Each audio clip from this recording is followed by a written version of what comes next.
Hello दोस्तों, आप लोग कैसे? हमारे यूट्यूब चैनल में आप लोगों का स्वागत है। आज मैं आप लोगों को बेटी विवाह भांवर गीत सुनाने जा रही हूँ। अगर आप लोगों को पसंद आए तो लाइक और शेयर करना, मेरे यूट्यूब चैनल को सब्सक्राइब करना। धीरे चलो शिव कुमारी हो, अब ही बारी कुंवारी। धीरे चलो शिव कुमारी हो, अब ही बारी कुंवारी। जब तुहरे बाबा नहीं है कन्यादानमा, जब तुहरे बाबा नहीं है कन्यादानमा, होई जाबू ससुरू की प्यारी हो, अब ही बारी कुंवारी। धीरे चलो शिव कुमारी हो, अब ही बारी कुंवारी।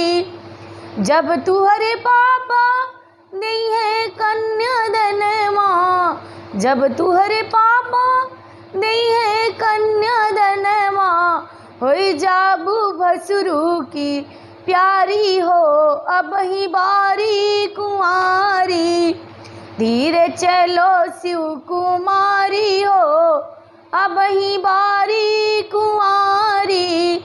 जब तुहरे चाचा नहीं है कन्यादानमा, जब तुहरे चाचा नहीं है कन्यादानमा, होई जाबू देवरू की प्यारी हो, अब ही बारी कुंवारी।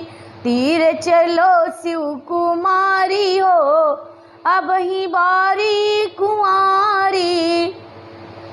जब तुहरे भैया नहीं है कन्यादानमा, जब तुहरे भैया नहीं है कन्यादानमा, होई जाबू पियवा की प्यारी हो, अब ही बारी कुंवारी।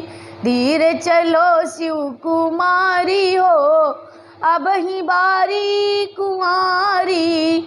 धीरे चलो शिव कुमारी हो, अब ही बारी कुंवारी। Thank you.